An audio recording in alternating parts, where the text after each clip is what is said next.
Or, si nous sommes enfants, nous sommes aussi héritiers. Héritiers de Dieu et co-héritiers de Christ. Si toutefois nous souffrons avec lui, afin d'être glorifiés avec lui. Romains 8, 17.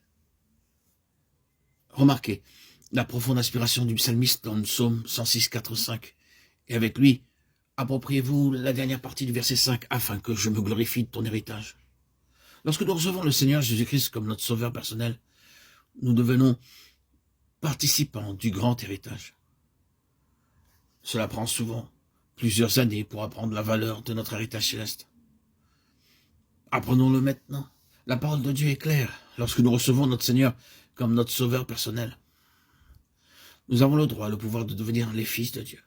Nous sommes les fils de Dieu pour l'éternité à cause de son amour éternel que nous avons reçu par la foi. Nous avons une part dans l'héritage du Seigneur Jésus-Christ. La jouissance de l'héritage dépend de votre foi. Romains 8, 17, 18. Or, si nous sommes enfants, nous sommes aussi héritiers, héritiers de Dieu et co-héritiers de Christ. Ces choses vont ensemble. Si vous pouvez dire, je suis enfant de Dieu, alors par conséquent, vous pouvez aussi dire, je suis héritier de Dieu et co-héritier de Christ. Vous devez croire que vous êtes appelé et choisi pour un grand héritage éternel. En recevant Jésus-Christ comme notre Seigneur et Sauveur, nous entrons dans une participation spirituelle. Tout d'abord, nous devenons participants de la nature divine, 2 Pierre 1, 4. Deuxièmement, nous avons part au Saint-Esprit, Hébreux 6, 4. Troisièmement, nous avons part à la vocation céleste, Hébreux 3, 1. Quatrièmement, nous participons à la sainteté de Dieu, Hébreux 12, 10. Cinquièmement, nous sommes participants de la gloire qui sera révélée, 1 Pierre 5, 1. Sixièmement, nous avons part à l'héritage des saints dans la lumière, Colossiens 1, 12. Et septièmement, nous sommes devenus participants du Seigneur lui-même, Hébreux 3, 14. Rendez donc grâce au Père qui vous a rendu capable d'avoir part à l'héritage des saints dans la lumière. Colossiens 1, 12. Quelle merveille de participer à l'héritage céleste de Dieu. Notre Dieu bien-aimé nous a choisis pour nous introduire dans cet héritage spirituel, incorruptible et glorieux, afin que nous en jouissions.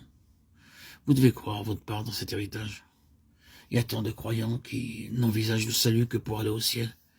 Ils pensent que Dieu est miséricordieux et qu'il pardonne les péchés afin d'aller au ciel.